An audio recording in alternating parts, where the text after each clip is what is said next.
नमस्कार दोस्तों। ओम जय श्री हरि विष्णु। मार्गशीर्ष मास के कृष्ण पक्ष की एकादशी को भगवान विष्णु के शरीर से तेजस्विनी कन्या के रूप में महादेवी एकादशी का प्रादुर्भाव हुआ था। यही कारण है कि मार्गशीर्ष की मास की कृष्ण पक्ष की एकादशी को उत्पन्ना एकादशी कहा जाता है। और आज के दिन भगवान विष्णु के 16 कला निदान पुनर्वतार भगवान श्री कृष्ण की पूजा की जाती है। शास्त्रों के अनुसार इस व्रत को धारण करने मात्र से ही समस्त प्रकार के पाप कर्मों से मुक्ति मिल जाती है। और इस व्रत की कथा के श्रवण करने से मात्र से ही यज्ञ के समान पुण्य फलों की प्राप्ति होती है, जो आज की वीडियो में हम आपको सुनाने वाले हैं। तो उत्पन्ना एकादशी व्रत की कथा और इस व्रत का महत्व सुनेंगे, जिसके बारे में भगवान स्वयं श्री कृष्ण ने युधिष्ठिर से वर्णन किया है। इसके साथ ही उत्पन्न एकादशी व्रत के पूरन के शुभ मुहूर्त के बारे और परण की विधि के बारे में भी संभवतः से जानकारी दी जाएगी। और अगर आप उत्पन्ना एकादशी व्रत के नियम और पूजा के विधि के बारे में जानना चाहते हैं, तो यह अपनी कामना के निर्मित कोई उपाय करना चाहते हैं, तो इसके लिए चैनल पर वीडियो पर पहले से ही अपलोड है, आप उसे ज़रूर देख लीजिए।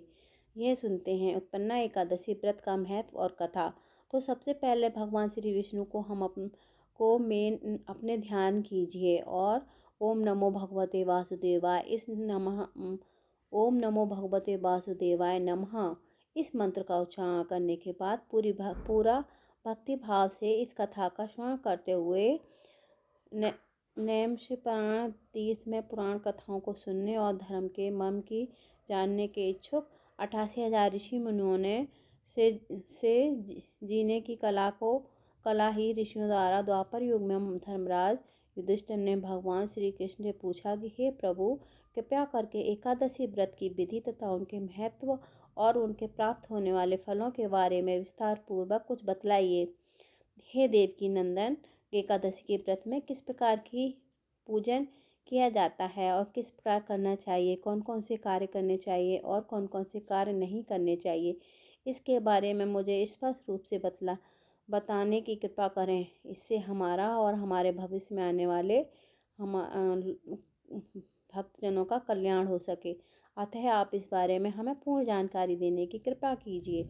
युधिष्ठिर ने इन प्रश्नों को सुनकर मन मन मुस्कुराते हुए भगवान श्री कृष्ण ने कहा कि युधिष्ठिर, तुम्हारा प्रश्न अत्यंत उत्तम और लोकप्रिय है। अतः मेरी बातों को सुनो। शास्त्रों के अनुसार हेमंत ऋतु की मार्गशीर्ष की अर्थात अगहन मास की कृष्ण पक्ष की एकादशी अर्थात 11 तिथि को एकादशी का जन्म हुआ था।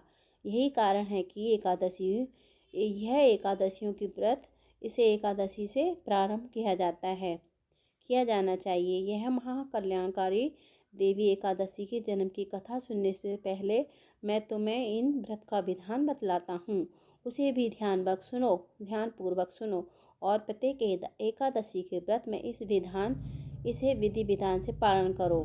भगवान श्री कृष्ण आगे बोले, यह कुंती पुत्र, एकादशियों के व्रत में अन्न खाने को पूरी तरह निषेध है, जिससे दांतों में किसी प्रकार का अन्न फंसा हो, रात्रि में कुछ भी खाया पिया हो, अधिक बोलना नहीं चाहिए, स्त्री प्रसंग भी नहीं करना चाहिए। एकादशी को प्रातः 4 बजे उठकर सर्वप्रथम अपने व्रत का संकल्प करना चाहिए और व्रत के संकल्प में अपने नाम, गोत्र और स्थान का नाम बोलने के बाद इस प्रकार से भगवान विष्णु से प्रार्थना करना चाहिए कि सभी जन्मों के जाने अनजाने में किए गए पाप कर्मों से मुक्ति प्राप्ति के लिए एकादशी का व्रत मैं धारण कर रही हूँ या कर रहा हूँ। तत्पश्चात व्रत करने वाले नित्य क्रियाओं से निवृत्त होकर स्नान करें। एकादशी को पवित्र व्रत और चोर पाखंडी आदि चीज़ों से दूर रहें। किसी प्रकार का पाप करने वाले पुरुष और स्त्रियों को नहीं करना चाहिए। एकादशी व्रत करने वालों को ऐसे व्यक्तियों से बात नहीं करनी चाहिए। यदि भूलवश ऐसे लोगों से वार्तालाप हो भी जाए तो प्रायश्चित कर लेना चाहिए।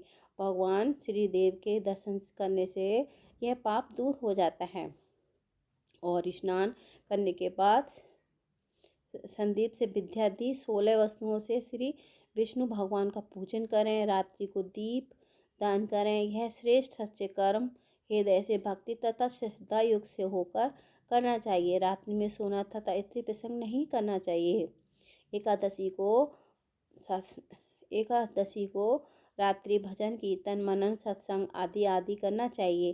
कभी जाने अनजाने में जो पाप हुए हैं उनके लिए प्रभु से क्षमा मांगनी चाहिए। और धर्मात्मा की स्त्री पुरुषों की चाहिए कि दोनों पक्षों की यानी कृष्ण पक्ष और शुक्ल पक्ष की एकादशी को एक ही समान समय समझें।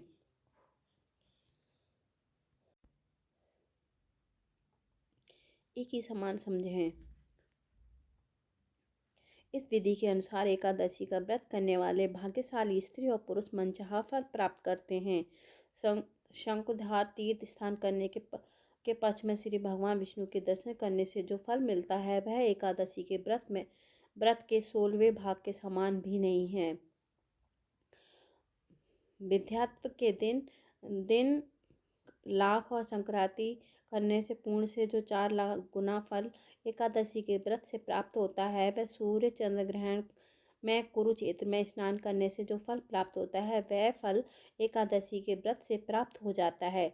अश्वमेघ यज्ञ करने से 1000 तपस्वियों को 60 वर्ष तक भोजन कराने तथा पंडितों और ब्रह्मचारियों को भी भोजन करने से 100 गुना फल पुण्य अधिक प्राप्त होता है। कन्यादान तथा उससे भी 100 गुना पुण्य विद्यादान करने से प्राप्त होता है और 100 गुना पुण्य भोजन कराने से प्राप्त होता है। देवता और पितृ दोनों ही तृप्त होते हैं। एकादशी के व्रत का पुण्य सबसे बढ़कर है। यह 1000 यज्ञ से भी अधिक पुण्य फल प्राप्त होता है। एकादशी का व्रत और एकादशी के व्रत का प्रभाव देवताओं को दुर्लभ होता है। रात्रि में जो प्राणी भोजन करते हैं उन्हें एकादशी के व्रत का आधा फल प्राप्त होता है तथा दिन में जो 2 बार भोजन करते हैं उनको भी आधा फल प्राप्त होता है, परंतु निर्जला व्रत करने वालों को पूरा फल प्राप्त होता है। उसका वर्णन करने से देवता भी असमर्थ हैं। भगवान श्री कृष्ण के मुख से ये बातें सुनकर धर्मराज युधिष्ठिर हाथ जोड़कर भगवान के सामने खड़े हो गए। हजारों यज्ञ तथा लाख गुना भी इसका पुण्य प्राप्त नहीं कर सकते। एकादशी के व्रत का महत्व बड़ा बताते हुए जो ही प्रभु अब भी बताने की कृपा कीजिए। यह विधि यह तिथि तथा सब तिथियों में उत्तम क्यों मानी जाती है, इसको जानने को मेरी बड़ी अभिलाषा है। युधिष्ठिर की बात सुनकर भगवान श्री कृष्ण बोले, हे युधिष्ठिर, सतयुग में मोर नामक एक भयंकर बड़ा बलशाली और भयानक था। उसके भयानक और प्रचंड दैत्य ने इंद्र आदि वासु अवायु अग्नि आदि समस्त देवताओं को पराजित करके स्वर्ग से भगा दिया तथा इंद्र सहित सब देवताओं से भयभीत होकर भगवान उमापति भोले शंकर को अपने दुख के कारण और उसे भयानक दैत्य का वृत्तांत कैसे सुनाया। देवता हाथ जोड़कर बोले, हे केला विध्वंसी अविनाशी, मुर्दा के भाई से भयभीत होकर समस्त देवी देवता बेचैन हुए और मृत्युलोक में मारे फिर रहे थे। फिर समस्त सुर समाज को बेचैन देकर और उसकी अनन्य विनय सुनकर भगवान पंडरी बोले कि देवताओं के तीनों लोगों के स्वामी और भक्तों के समस्त दुखों का विनाश करने वाले भगवान विष्णु की शरण में जाओ, वही तुम्हारे महान कष्ट का निवारण करेंगे। भगवान शिव जी की बात सुनकर इंद्र अधिक समस्त देवता एकत्रित होकर क्षीर सागर जहाँ शेषनाग की सैया पर भगवान कमलापति सो रहे थे वहाँ पहुँचे। वहाँ पहुँचकर भगवान विष्णु को सोते देखकर सभी देवता हाथ जोड़कर बोले, नतमस्तक होकर स्तुति और विनती करने लगे। देवताओं ने कहा, शंख चक्र गदा तथा अलंकार देव की देवताओं द्वारा स्तुति करने योग्य आपकी कोटि कोटि प्रणाम। मुनि जान की रक्षा करने वाले महाप्रभु, आपको हमारा बारंबार नमस्कार। धनधार संहार करने वाले आप सबको शांति प्रदान करने वाले हैं। आकाश और पटल भी आप ही हैं। आप ही हम सबके पितामह सूर्य चंद्र अग्नि वायु ब्रह्मा भव्य काव्य मंत्र तंत्र यज्ञ मैन यज्ञ कर्मकांड और श्रोता भी आप ही हैं। आप सर्वव्यापक हैं, आपके अतिरिक्त आचार विचार कुछ भी नहीं है। हे महाप्रभु, दैत्य मन हमें पराजित करके स्वर्ग से भगा दिया है। अब हम देवता इधर उधर मारे फिर रहे हैं। हे मधुसूदन, आप उन व्यक्तियों से हमारी रक्षा कीजिए। तब हृदय निधि हमारी रक्षा कीजिए। देवताओं की यह विनती सुनकर भगवान कमलापति बोले, हे स्वरो, ऐसे मायापति दैत्य कौन है? उसमें ऐसा कितना बल है? वह किसके आश्रय हैं तथा वह कहाँ पर रहता है? ये सब मुझे कहो। भगवान विष्णु की ये बात सुनकर देवराज इंद्र बोले, हे प्रभु, प्राचीन काल में नदी जंग नामक एक रक्षा थी। उसकी पुत्र महाबली, महापराक्रमी और विश्व विख्यात मूल नामक का तहत चंद्रावती नामक पानी में रहता था। उसमें उस असुर ने समस्त देवताओं के स्वर्ग से निकालकर स्वर्ग पर अधिकार कर लिया। वह स्वयं इंद्र, अग्नि, वायु, वरुण, कुबेर और वायु, इस चंद्रमा, नित्य आदि सबके स्थान पर अपना आधिपत्य जमाकर स्वयं सूर्य बनकर प्रकाश करता है। यही असुर निष्कंदन सा उस दैत्य का संहार करके हम सब देवताओं की रक्षा कीजिए। हम सब आपकी शरण में हैं। इंद्र के यह वचन सुनकर भगवान कमलापति बोले, हे देवताओं, तुम न घबराओ, मैं सीधी तुम्हारे शत्रु का संहार करूंगा। तुम सब चंद्रावती नगर को चलो। समस्त देवताओं सहित भगवान श्री विष्णु चंद्रावती नगर को चले। उस समय दतिया रामपुर दैत्य की सहित युद्ध भूमि में बड़े अभिमान से गरज रहा था। उसे महाधति की घर गर्जना को सुनकर सब देवता भयभीत होकर चार दिशाओं में भाग खड़े हुए भगवान विष्णु पर प्रहार किया। भगवान ने ये देखकर अपने तीखे बार छोड़े जो नागों की तरह से लहराते दैत्य के अंगों पर मचलने लगे। सभी दैत्य उनके हाथों से मारे गए, लेकिन केवल दैत्यहरि मुरभी जीवित बचा। दैत्यहरि राजमूर्ख अचल भाव से भगवान के साथ युद्ध करता रहा। यह देखकर सुर समाज अत्यंत बेचैन होने लगा तथा भगवान जो भी उसके पीछे उसके शरीर पर मरते तब उसके अंगों में पुष्पों के समान लगते। शस्त्रों से उसका महादैत्य का शरीर छिन्न भिन्न हो गया, परंतु फिर भी युद्ध करता रहा। तत्पश्चात भगवान और दैत्य का मल्ल युद्ध होने पर इस प्रकार 10,000 वर्ष तक दोनों का युद्ध हुआ, परंतु वह महाबलशाली दैत्य फिर भी पराजित नहीं हुआ और भगवान उसे मूर्ख व्यक्ति से लड़ते लड़ते थक करके चले गए। वह हेमवती नाम की एक सुंदर गुफा थी। भगवान विष्णु उस गुफा में विश्राम करने लगे और भगवान का पीछा करते करते उस गुफा में पहुंच गया। वह दैत्य भगवान विष्णु को सोया देखकर उन्हें मारने के लिए उद्यत हुआ। वह अभी मारने का प्रयत्न ही कर रहा था, तभी उसी क्षण भगवान विष्णु शरीर से एक अति तेजस्वी तथा अत्यंत प्रभावशाली कन्या का शस्त्र धारण किए एक उत्पन्न हुई। उस कन्या के बाल पराक्रम को देखकर वह बड़ा आश्चर्य हुआ। उसके साथ युद्ध करने लगा। उस कन्या के युद्ध कौशल, पराक्रम तथा वीरता को देखकर दैत्य ने विचार किया कि इस कन्या को इतना भयानक युद्ध करना किसने सिखाया है? यह तो बड़ा भयंकर युद्ध करती है। अभी विचार ही कर रहा था कि उस प्रभावशाली देवी ने एक ऐसा भरण मार की दैत्यराज की रथ टूटकर चूर चूर हो गया। देवी उसके शस्त्रों को काटकर टुकड़े टुकड़े कर दिया।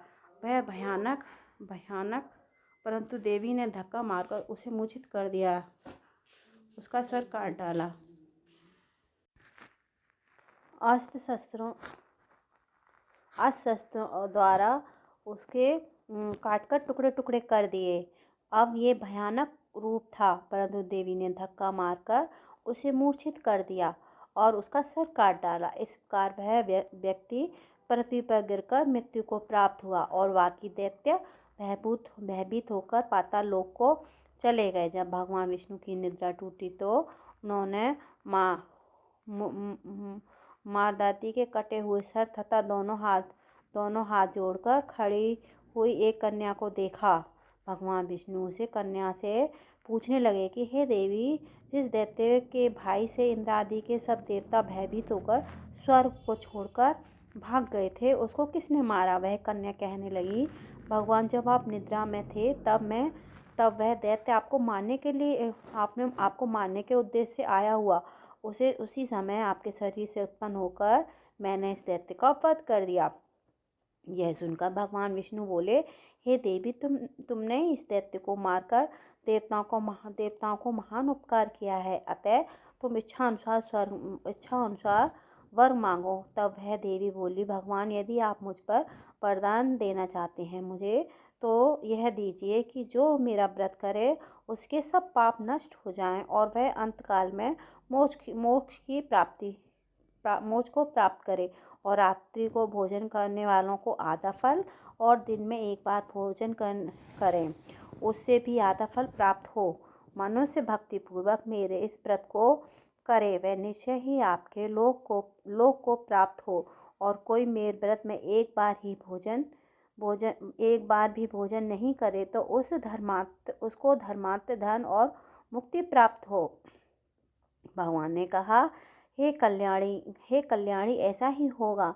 मेरे और तुम्हारे भक्त एक ही होंगे और वे जीवन में सभी सुखों को प्राप्त होंगे तथा अंत में मेरे लोक को प्राप्त होंगे, क्योंकि तुम एकादशी से उत्पन्न हुई हो। तुम्हारा नाम एकादशी होगा और तुम मुझको सब तिथियों में सबसे प्रिय होगी। इस कारण तुम्हारे व्रत का फल सभी तीर्थों से अधिक फलदायी होगा। भगवान के ऐसे उत्तम वचनों को सुनकर वह देवी अत्यंत प्रसन्न हुई। भगवान कृष्ण ने आगे कहा कि युधिष्ठिर, सब व्रत में एकादशी का फल सर्वश्रेष्ठ है। एकादशी करने वाले को मैं मोक्ष पद देता हूँ, उसके शत्रुओं का नाश एवं समस्त प्रकार की बुराइयों को नष्ट कर देता हूँ। मैंने एकादशी की उत्पत्ति करने वाले तथा सिद्धि देने वाली मनुष्य इस एकादशी महामात्र को पढ़ता है अथवा सुनता है, उसे अश्वमेध का यज्ञ के बराबर फल प्राप्त होता है। वह करोड़ों वर्ष तक विष्णु लोक में वास करता है और वह भी उसका पूजन प्राप्त करता है। जो मनुष्य एकादशी महामात्र की चौथाई भाग को भी पढ़ता है, उसके सभी पाप नष्ट हो जाते हैं। वैष्णव धर्म के समान अन्य कोई धर्म नहीं है और एकादशी व्रत के समान कोई दूसरा व्रत नहीं है। तो प्रेम से बोलिए, एकादशी माता की जय। जय भगवान श्री हरि विष्णु की जय।